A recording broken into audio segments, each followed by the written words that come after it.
The sun has gone down at Hangman's Hill, and the ghost at Misery Corner isn't walking tonight. So, welcome to the Weird Tales Radio Show, your weekly fix of ghost stories, urban myths, witchcraft, magic, and folklore. And now, here's your host, writer, award-winning journalist, best-selling author, and sometime werewolf hunter, Charles Christian. Hello and welcome to another episode of the Weird Tales Radio Show. I'm Charles Christian, and thank you very much for tuning in again. This week, we travel into the realms of high strangeness in our interview with American author, MUFON investigator and paranormal researcher Preston Dennett. Now, Preston Dennett began investigating UFOs and the paranormal in 1986 when he discovered that his family, friends and co-workers were having dramatic, unexplained encounters. Since then, he has interviewed hundreds of witnesses and investigated a wide variety of paranormal phenomena. He is a field investigator for the Mutual UFO Network, or MUFON, a ghost hunter, a paranormal researcher, and the author of 26 books and more than 100 articles about UFOs and the paranormal. He lives in the San Fernando Valley near Los Angeles, California. Let's get on with the show.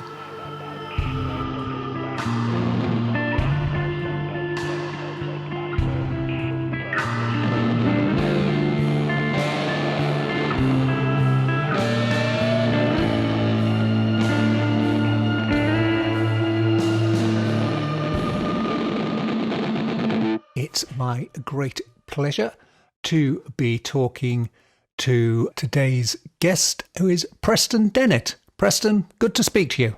Hey, you too. Let's start where I always like to start, which is what first got you into investigating the paranormal, UFOs, and the whole area? Was it some childhood incident or some early interest, or what triggered it? Certainly was never anything I was interested in. Grew up pretty skeptical of all this.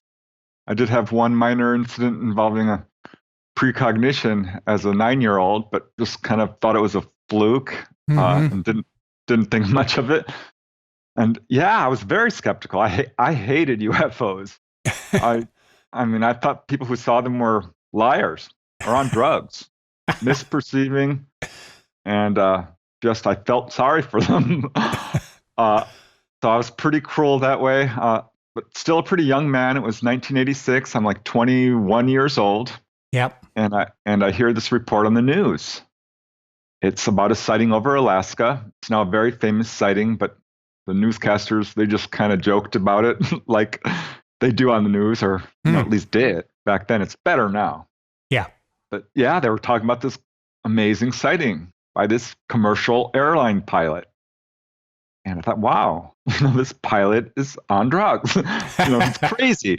But it interested me because he was flying a jet. And I just couldn't believe that he would put his reputation on the line like that. And I started talking about it. It's just sort of an interesting topic of conversation among family and friends. And my brother's like, dude, I saw a UFO, remember? And I'm like, yeah, I do remember. And we all kind of just laughed at him and didn't even listen. So I'm like, all right, Mark, what did you see? And he described this amazing sighting. He was in his car with 2 friends who I knew, and they saw this metallic object close up, maybe 200 feet away, 50 feet high. And it had a dome, colored lights, your typical flying saucer. It was darting around. They saw other people looking at it. So they actually chased this thing for several miles down the road. Phil and Greg were there. You want to talk to them, they'll tell you the same thing. I said, all right, let me talk to Phil and Greg.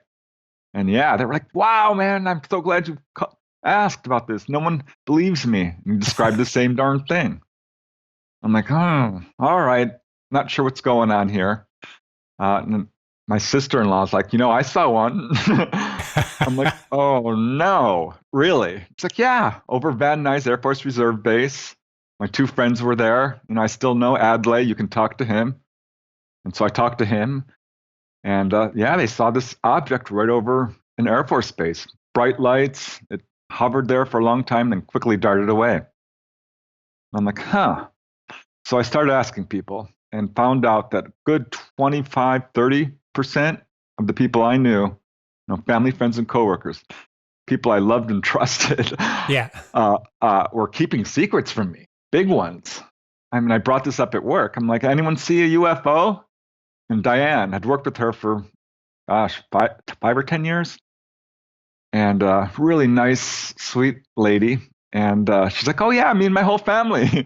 we were in the San Bernardino Mountains, and this light was darting around. It'd stop, it'd hover, turn at right angles. And again, all these people had witnesses with them. So I'm like, wow. I started talking to the other witnesses. And in walks Dorothy. I love Dorothy. She's very frank, very straightforward. And says, oh, UFOs? One chased me and my girlfriend and my mom home from the library. And I'm like, really? By this time, I'd picked up a few books. And she's like, Preston, it's so weird because we live 5 minutes from the library. We left at 9 o'clock. When we got home, it was 10:15. I don't know what happened to the time. And I'm like, I just picked up Bud Hopkins' book, Missing Time. Yeah. Which, missing time is, of course, an abduction possibility. Mm-hmm. Yeah. So this hit home for me was, as far as I was concerned, bad news. It was pretty upsetting. I felt scandalized. I'm like, they didn't teach this in schools. I mean, what is going on? So that's how it kind of all started. I joined MUFON, became an investigator, joined every UFO group, subscribed to all the magazines, started going to conventions, and eventually started interviewing people. Wrote an article for the local newspaper. To my shock, they put it on the front page.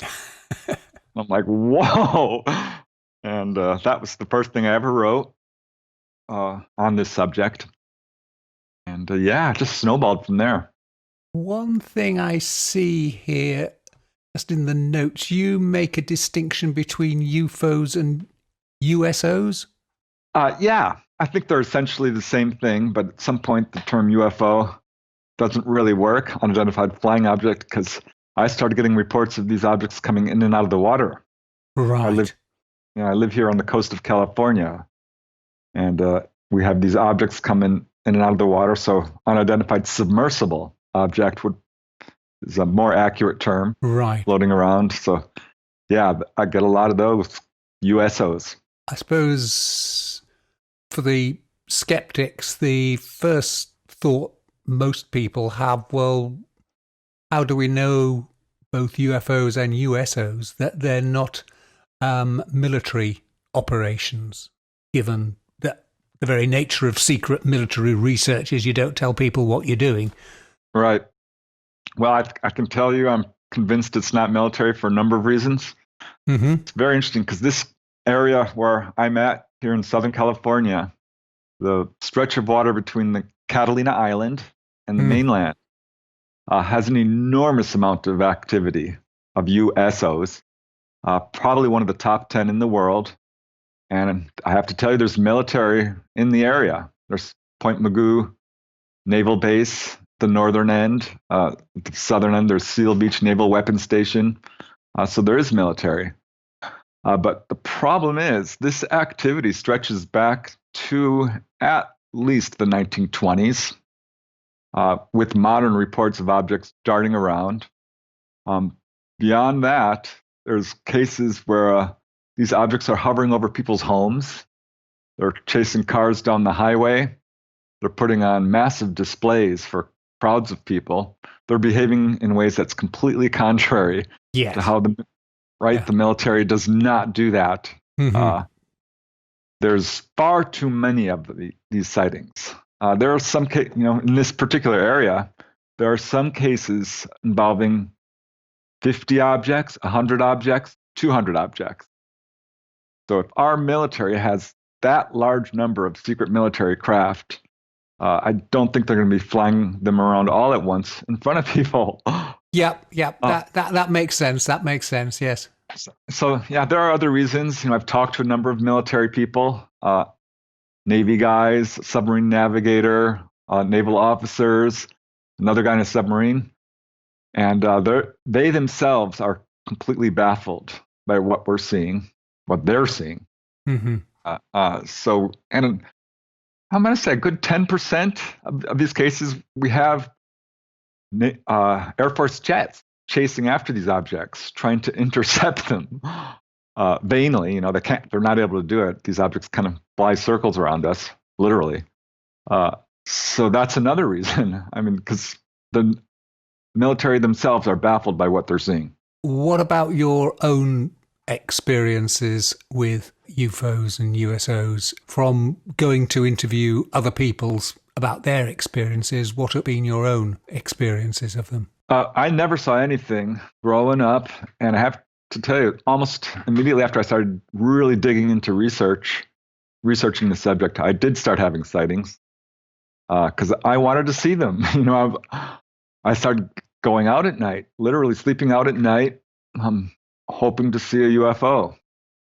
And probably the first time I saw anything unusual was after visiting a UFO group.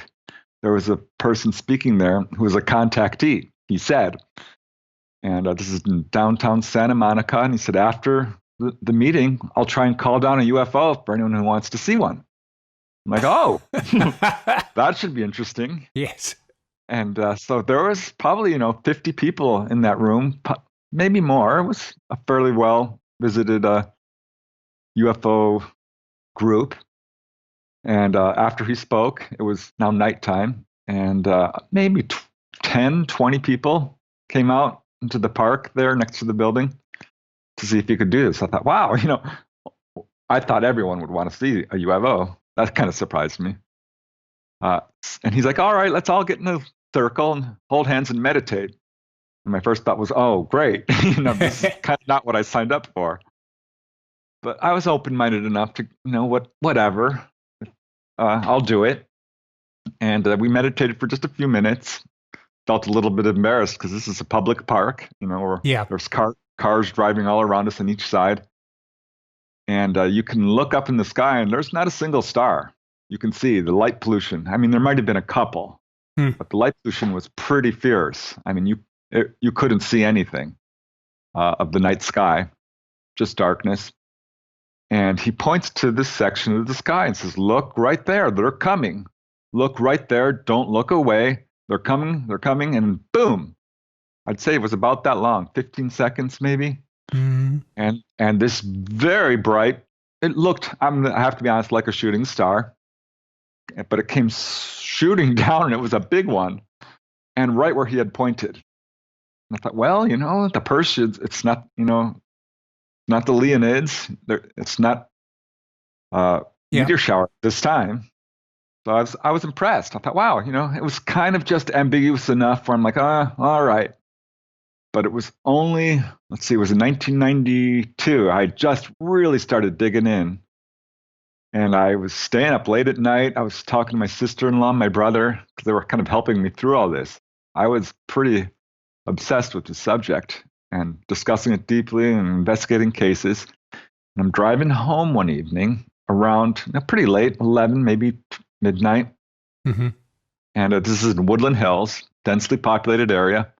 And coming around this little hairpin corner, maybe 2 miles an hour, very slow, just crawling. When I saw this, I thought it was a bird come swooping down towards my car. I instantly saw that it had no wings, and it was actually a ball of light. This is late July, and I'm thinking, well, that's not a firework. And it comes swooping right in front of my car. Honest to God, 2 feet away, right in front of the windshield, over the hood of my car. Yeah. And it starts sweeping back and forth the full length of my windshield. So you can easily see this is not a reflection. And I'm like, oh my God. And this thing swept back and forth maybe 2-3 times, went forward, dipped down in front of my car, and then went shot straight up through the canopy of the trees and into, outer space. Yeah. And I'm like, oh, that's got to be my closest sighting Yeah. to date, but I've had a number since then, Hmm. fairly regularly, actually. I was a little worried. I'm like, what's going on? Why am I seeing so many UFOs? I started asking other researchers. And they're like, oh, yeah, it's called UFO investigator's disease. Didn't you know that? I'm like, what? Like, if you start studying them, they start studying you. Right. I'm like, oh, okay. And so I actually wrote about it and I surveyed all these major researchers, and 80% have had some contact, sometimes extensive. Uh, and some say, no, I've never had anything, but I'm not sure I believe them. I think they Right. might be just trying to, remain objective. Hmm. But yeah, I've had some very good sightings. Yeah.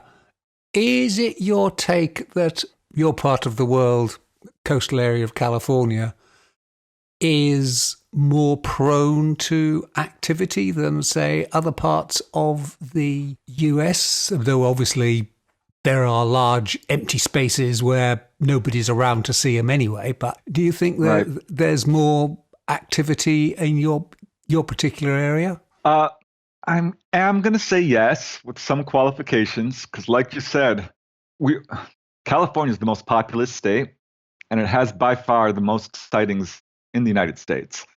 But New York is right there, and Texas, and they're runners up. So it Mm. does seem to sort of be that where the people are is where people are seeing UFOs. Yeah. On the other hand, there are certain areas in each state, pretty much, which seem, I don't want to say every state, but across the US, there are a number of really well known hotspots. And certainly the Topanga Canyon area, Malibu, Santa Monica, and off the coast here is one of the major hotspots here in California. Hmm. Uh, in Arizona, it's the Sedona area. In Colorado, it's the San Luis Valley. In New York, it's the Hudson Valley area, upstate New York. Hmm. There's something about these areas. And I've looked into it, like Hudson Valley has a lot of mines. We know UFOs are interested in mines. There's lots of cases where they're hovering over them, so that could be a factor. And I know that Colorado, or I mean, Arizona, is very rich in copper, and that could be a factor. So I'm not sure what's going on with these certain areas. Maybe vortexes. People have told me that, which I'm not pleased with as an answer because it's not super scientific. I'd like to be able to get my teeth into some hard data to say this is why. Yeah, when people say a vortex, do you mean a sort of natural vortex of spiraling atmosphere or something like that? Or Yeah, electromagnetic energy, or right? because we know. I mean, there is some science to this actually. If you look, we do have a magnetic field surrounding our planet, and some areas are more active than others. Yeah. Uh, so that could possibly be a factor. Honestly, I think we probably have. I know how this sounds to skeptics. I'm sorry, but I think we probably have bases here on our planet, UFO bases. Right. And I Right. say that because off the coast here we have hundreds of objects coming out of the water. There's not a base. There's a parking lot down there, and I have to tell you. And another reason I didn't mention this, why we know it's not military.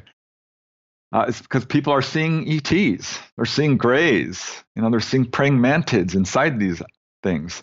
And a number of people, particularly in this area off the coast, have been taken to not inside a UFO, which is usually described as small, a round room, very clean, white or pastel colors.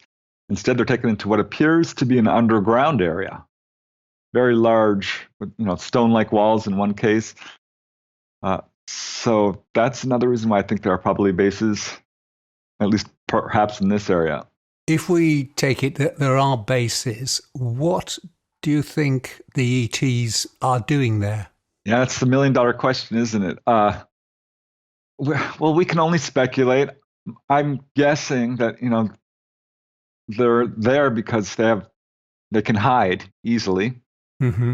We can't get to them, and they still have access to a large population base, LA, Los Angeles, because they do seem to be very interested in people. and in physically examining them and learning about our emotions and all of this, I think we've actually got a pretty good handle on the ET agenda. Because when a person is taken on board, there are distinct patterns in terms of what they experience. And the most common thing is being physically examined. Sometimes people return with what appear to be foreign bodies, implants, not unusual. Sometimes injuries or even healings are described. People get messages, and they usually fall into three main categories. And I think this shows largely what the ET agenda is. Most primarily, people are given warnings about nuclear proliferation, pollution, overpopulation, global warming, this kind of thing. Our own warlike ways, that comes up periodically, our own prejudices. And they're warning us that, we're going to destroy ourselves if we don't change. Which I think speaks very positively. And being physically examined, genetic samples are taken, and people are often shown, and God, I cringe when I have to tell this to skeptics, hybrid babies, half alien, half human. And I know how that sounds, but they're coming from multiple independent sources who know nothing about each other. Pretty much all major UFO researchers in terms of abductions and onboard encounters have uncovered cases of this type. Bud Hopkins was the first to really bust this out into the mainstream. But I have to tell you, I started getting cases early on. One of my first involved this hybrid babies, and that was back in '89. Before Bud Hopkins had really put forth this theory, and I still get them regularly. So another agenda is people are taken to the engine room of these craft. It's really cool. My latest book, I've got 15 accounts, and it's happened to at least 4 or 5 of them, where they're taken into the engine room, sat down in a chair, and shown how to actually operate the craft or how it works, and told that it operates pretty much it's some variation of electromagnetic energy. Magnetics. So that I think is interesting. And ETs are always saying, you don't need fossil fuels. There are other sources of energy that are non-polluting. So there seems to be a push towards that. And thirdly, and this is pretty strong, people are given messages that have something to do with spirituality in kind of a wide umbrella, from everything from hands-on healing, Reiki, to astral travel, past lives, channeling, psychic stuff. And people come away from their experiences, this is almost universal, spiritually transformed. They have a completely new viewpoint of life. They have a lot of psychic experiences pretty much across the board. So that's definitely a factor. And I think what the ETs are doing is trying to wake us up to our own human potential, because we can do these things. We are able to do telepathy. Telepathy has been proven in a laboratory setting, as has levitation, by the way.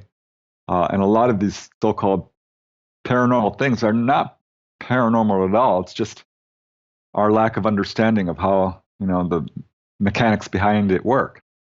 They're trying to wake us up to that. So I'm very hopeful how all this rolls out in the end. One thing that does concern me is the abduction phenomena in and of itself. Kidnapping someone is illegal. You're not allowed to do that.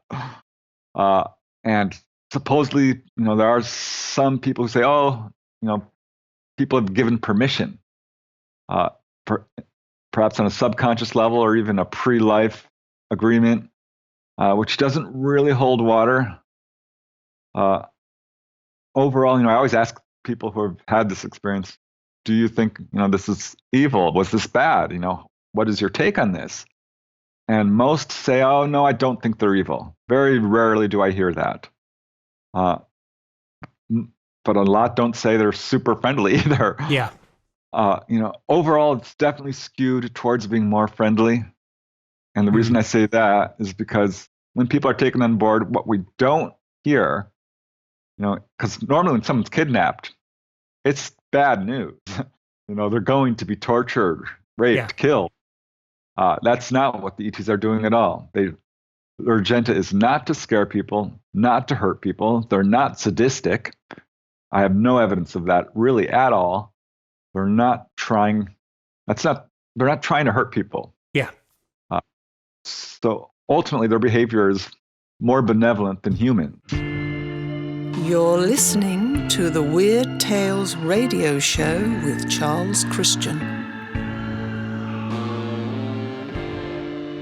Have you, from accounts, people you've talked to, got any idea of where these aliens have come from? Because, one of the arguments always made from a skeptical point of view is that given what we know of the solar system we live in, they must have come a long way to get here, right, and have fairly advanced, possibly faster than light type travel or something like that. Any ideas or any suggestions where they are coming from and why they are coming down to Earth? Yeah, it's curious, isn't it? What's so special about us, for one thing? Yeah. Why are we seeing so many different types? And aren't the stars too far away? We know that we certainly can't do it.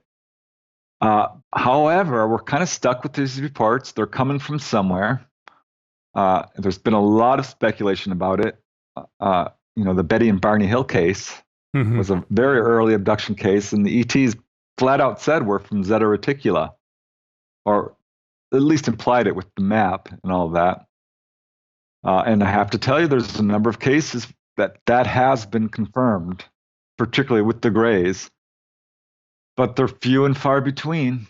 And there's cases here and there where ETs kind of mention, oh, we're from Andromeda, we're from Arcturus, Orion, the Pleiades. But again, these are sort of scattered cases because in most, they don't say.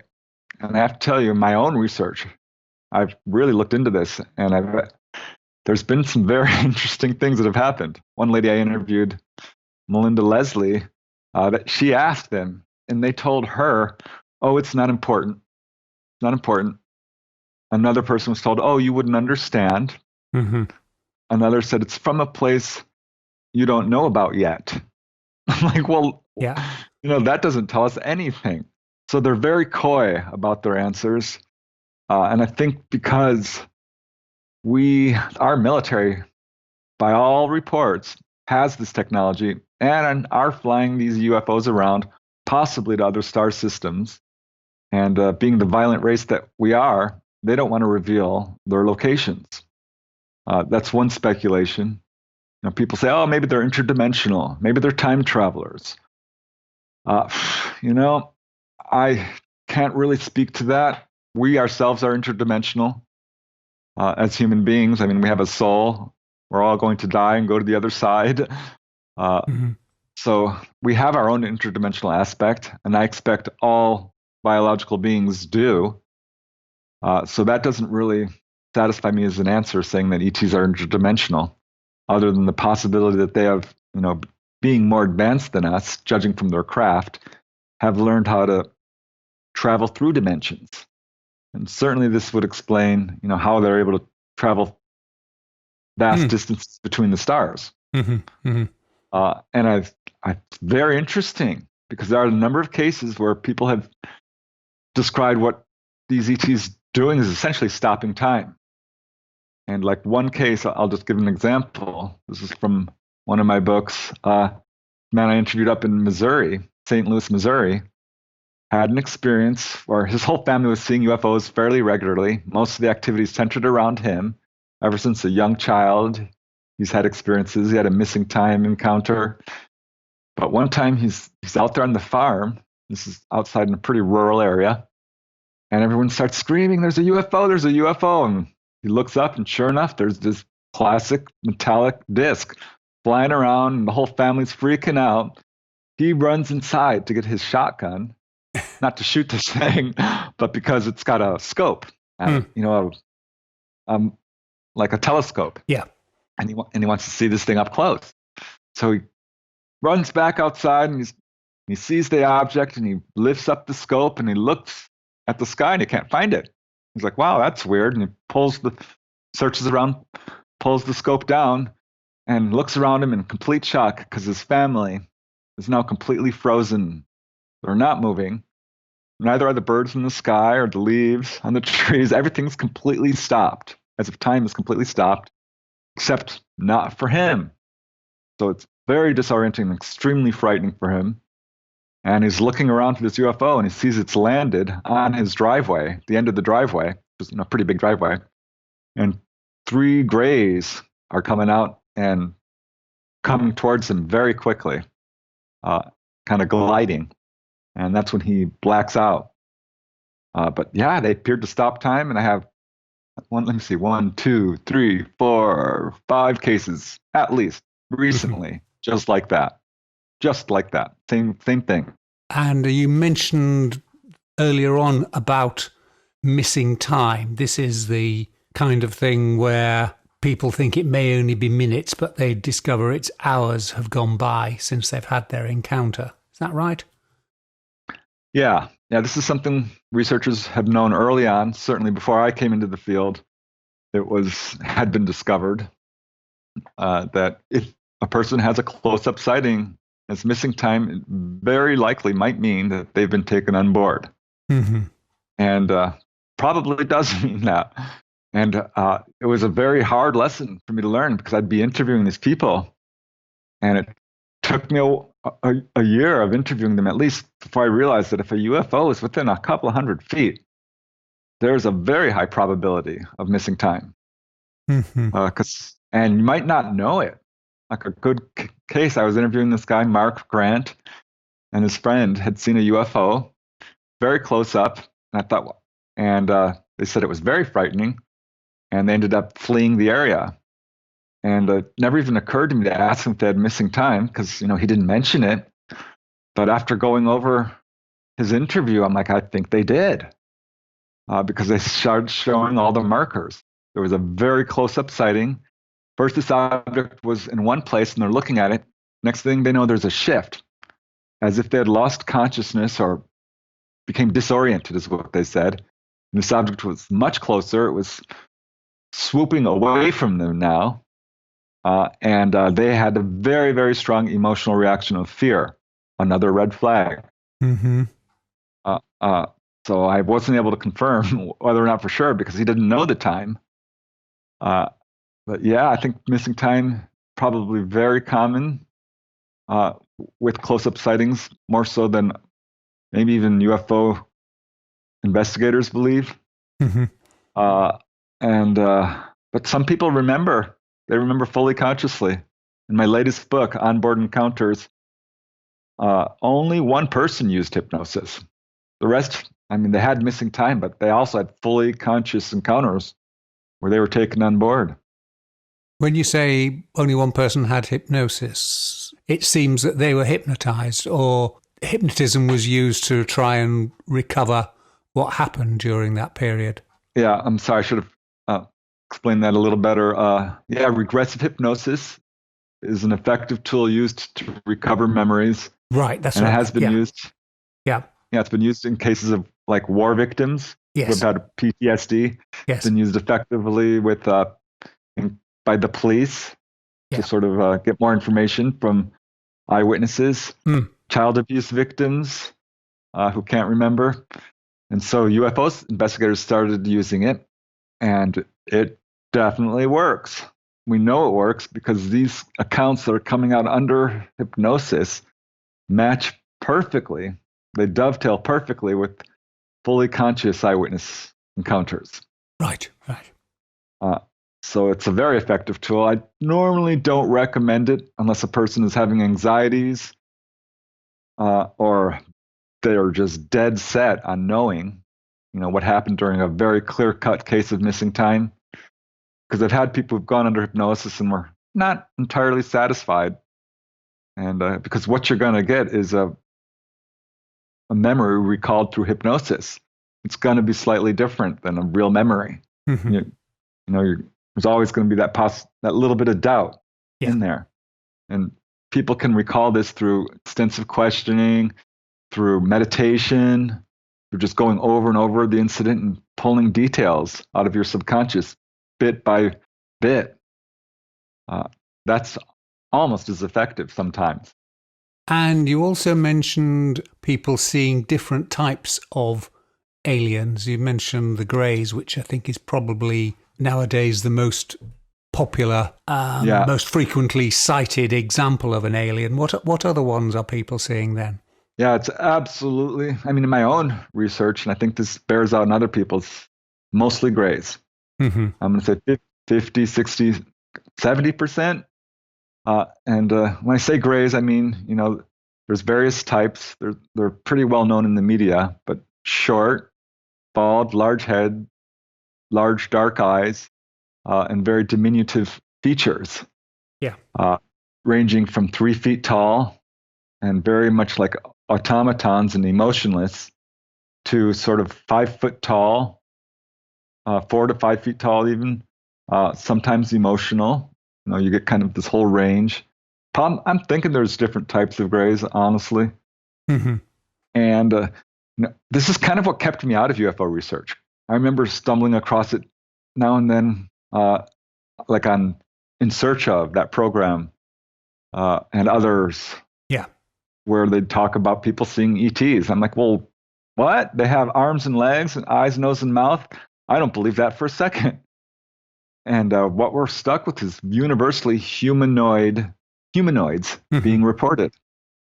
So grays mostly. After that, I'm going to say sort of a tie between praying mantis type, like giant grasshoppers or praying mantis, bug-like, insectoid, which is fairly common. And they are usually described as 6 to 9 feet tall, but I have some outliers of up to 15 feet tall. So very big, with eyes the size of basketballs, is how one guy described it. He's a Navy medic, by the way, a great witness. So praying mantis, and beyond that would be human looking, just like us, though perhaps a little better looking. They're usually described as being very handsome, very beautiful people, muscular, well put together. Different races, by the way. Sometimes people call them Nordic, but it's not an accurate term because we've got light-skinned, we've got dark-skinned, Mesoamerican looking beings, 5 feet tall to 6 feet tall, 6.5, usually very muscular. Another thing we hear, which is very strange, is that they often look, when they're seen in groups, very similar, almost like twins. So we have a group of human-looking ETs, and they'll all look like brothers, or identical even. But yeah, handsome, genetically perfect is terms I hear several times. So they're often described as very good-looking, genetically perfect, but there's this weird catch-all category. There's reptilians as well, but that's for me at least, a very small category. I've only gotten a handful of those reports out of literally the hundreds of others. And reptilians are usually not seen in association with the UFO, by the way. It's just wandering out there in the wilderness, usually. Like the Everglades is where I've gotten one report. Right, yeah. Or sometimes entering people's homes.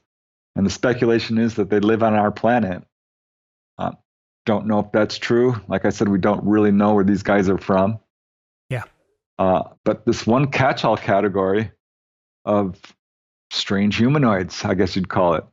And that can be anything from little dwarfs, hairy or perhaps not, very tall beings, light beings, robotic-like beings, just weird, unique entities that I've never heard before or since. Do you think some of these are actually beings that live on this planet and just keep away from humans, but they've been around a long time. When you start going back into folklore, you quickly come into the fae, the fairies, and various creatures like that it was 1,500 years ago, 1,000 years ago, accepted that there were these strange little creatures that lived with us but sort of kept themselves secret and did their own things. Do you think that there's an element of overlap with that? It's one of the curious things about this phenomenon is I looked into fairies, absolutely, and I was really shocked by how much evidence there was and how credible it was. There are a number of researchers who have flat out rejected the extraterrestrial theory and say that this is a phenomena that's been on Earth for a very long time and is wearing different masks. And they start pointing to these various historical phenomena. But looking into it, I'm not convinced. I think there's some great evidence for angels. I'm not convinced they're necessarily aliens. Yeah. I think there's some very good evidence for, demonic poltergeists and, poltergeists and demonic spirits and ghosts of all kinds. And I don't think those are aliens either. Because there's what we're seeing now, there's really no historical precedent for. We don't have ever in anything historical that I can find very large numbers of people being claiming to have been taken on board by bug-eyed creatures. Mm-hmm. It's just not there. Yeah. So I don't think that aliens necessarily come from here. I'm not going to rule it out because we don't know. One lady I did talk to, the ETs told her, we come from a binary star system. They didn't name it, but they showed her these little bronze-like discs, which sort of had this representation of their twin star system is what they called it, not a binary star. And they said that we come from the fourth planet on the second star. And another guy asked them where they're from, and he said the room suddenly became like a 3D star chart, and he could see our solar system, Earth, and way, way, way off in the distance, this red light was blinking. And they said, that's our system. And they named it. And he says, don't ask me to pronounce it. It was too long, and it had all these syllables, and I don't remember. But they did name it. Yeah. So I'm thinking, because if we have crashed UFOs in our possession, the military, and I think we do, because there are accounts of Roswell UFO crash in 1947, Mm-hmm. is not the only one. There was another at the same time in New Mexico. There was the Aztec crash in New Mexico, the Paradise Valley crash in Arizona, the Kecksburg crash in Pennsylvania. I wrote a UFO history for a number of states. They all had UFO crashes. I know there's reports all across the world. So we have this hardware. And if we have these bodies and we have these craft, well, all bets are off. We kind of know what we're dealing with. These are extraterrestrials from other planets, like us, but different. And I think it's the theory which best fits the evidence. I really do.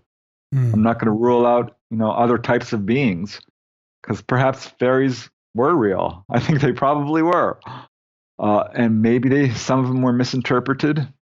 Maybe I don't know.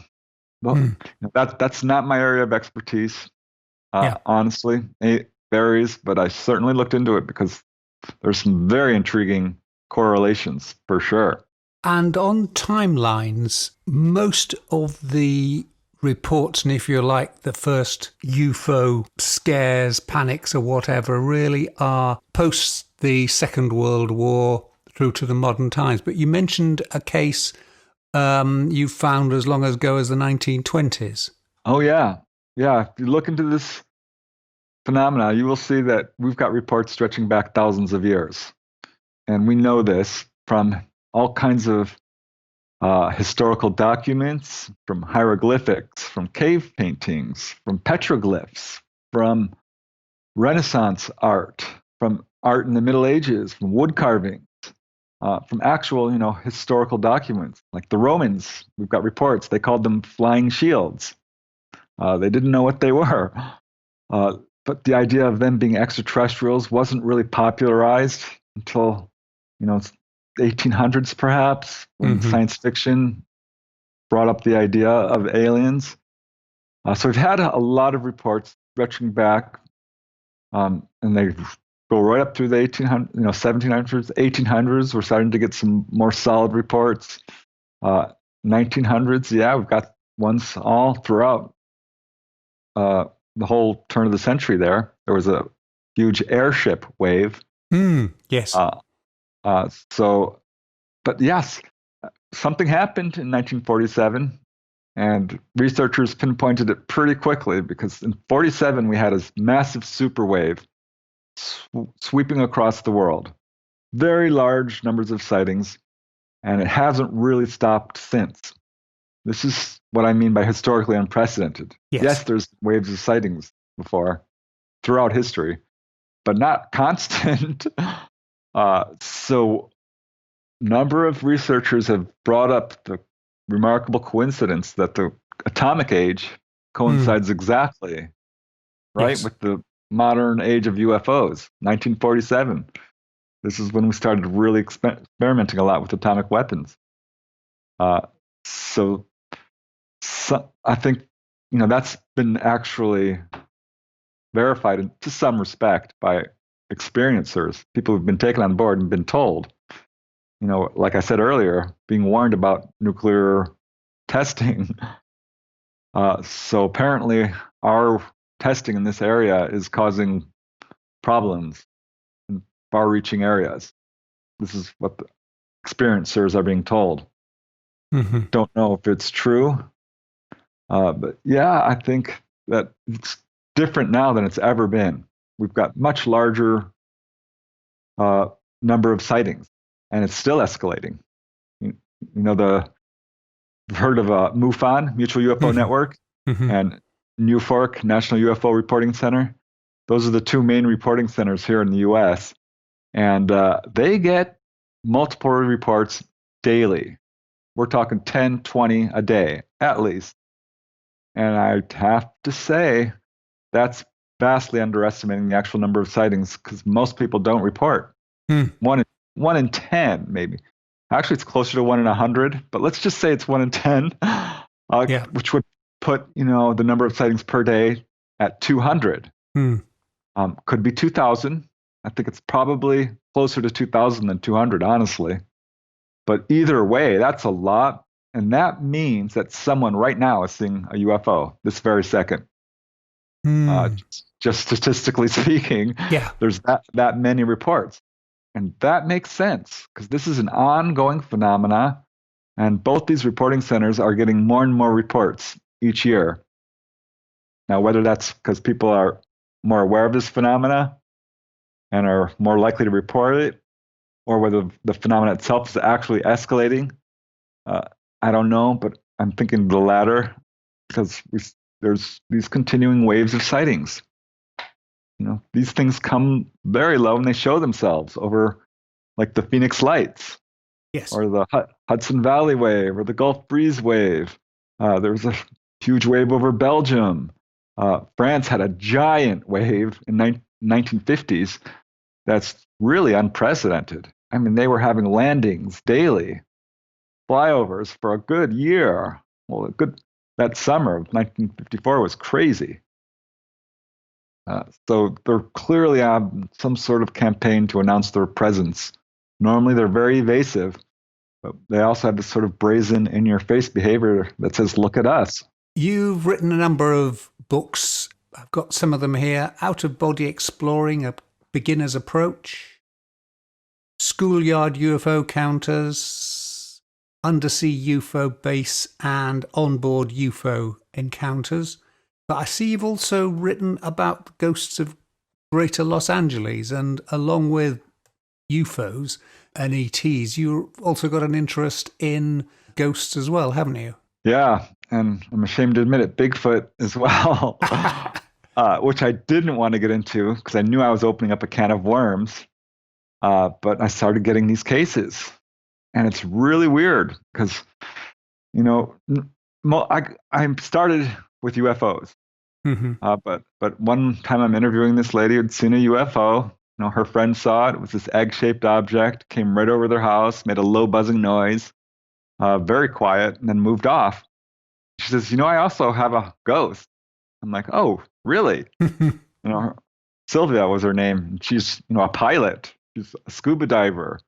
She's, a very good witness, and described this ghostly activity that was going on in her house. I'm like, wow, all right. And so I started, asking people, and found out that the ghosts were real and had to buy all the ghost books. I'm like, shoot. And I get these really weird cases where people were having all kinds of activity. How I got involved in Bigfoot was I talked to this guy who had a UFO land in his backyard. This is in Canyon Country, California, a very rural area. He's a radiologist. And he said it was just blue and white lights, but it was right there on the ground. I don't know what it could have been. And it took off. And he said, here's where it gets weird. This is the next night I had a Bigfoot encounter, and it was in the same darn place. He could hear this thing screaming. His dogs were going crazy. He felt like it was reading his mind. And I'm like, telepathy, oh, great, Mm-hmm.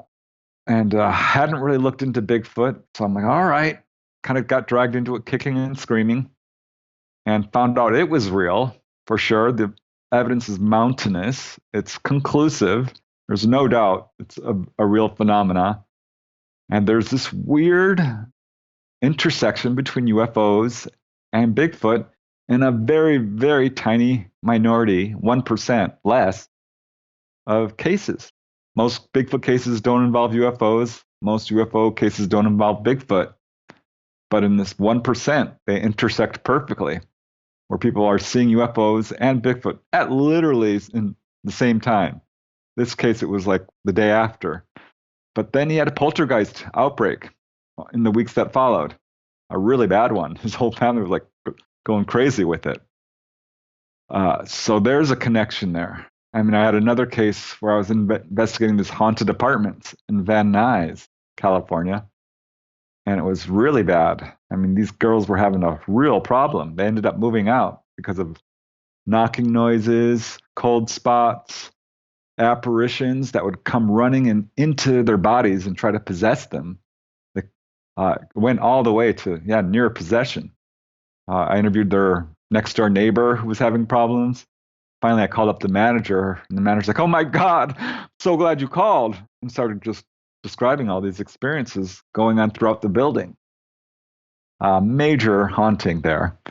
And these two ladies described one incident where they were in the apartment and they started to hear this loud buzzing noise. And it got louder and louder and louder. And finally, they ran out on their balcony, and this giant UFO is hovering over the apartment.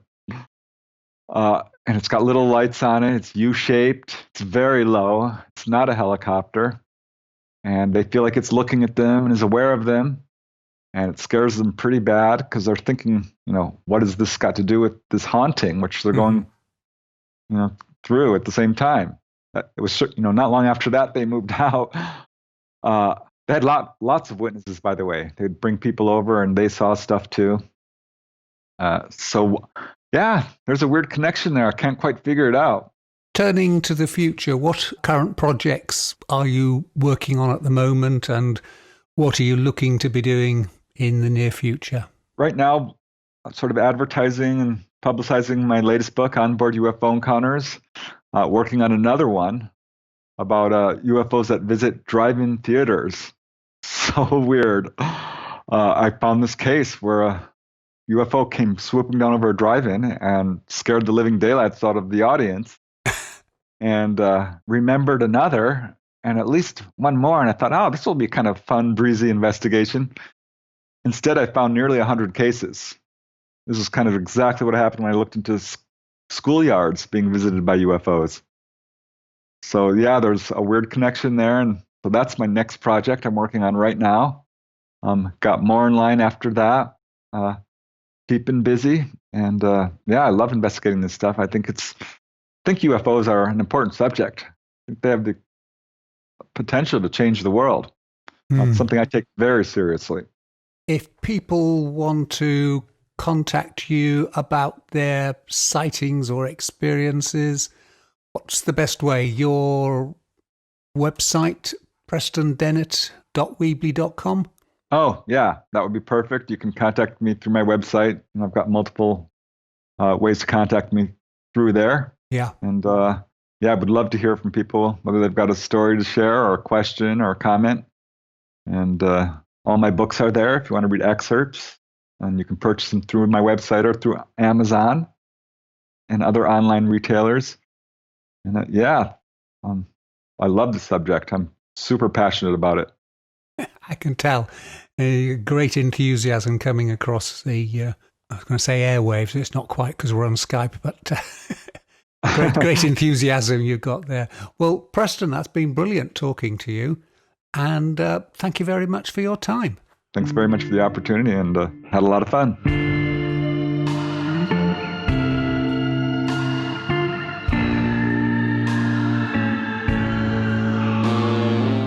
And that's it. We're totally out of time. Once again, a big thank you to our guest, Preston Dennett. You can find him, along with excerpts from his many books, at www.prestondennett.weebly.com. And Preston Dennett, it's a double N in the Dennett part and a double T.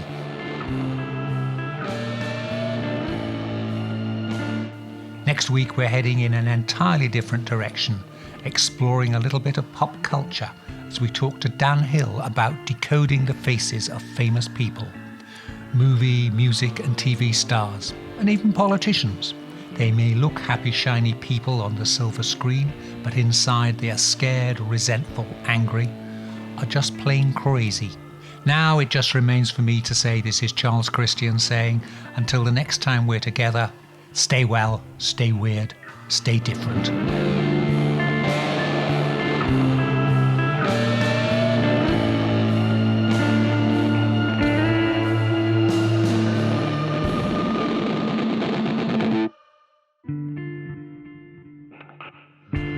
Black Shuck, the demon dog of East Anglia, is baying at the moon, which means it's time for us to go. You've been listening to the Weird Tales radio show with Charles Christian, your weekly fix of ghost stories, urban myths, witchcraft, magic and folklore. You can keep in touch with us online at www.weirdtalesradio.com, by email to weirdtales@icloud.com, and on Twitter @ChristianUncut. Join us again next week for another edition of the Weird Tales radio show. Good night.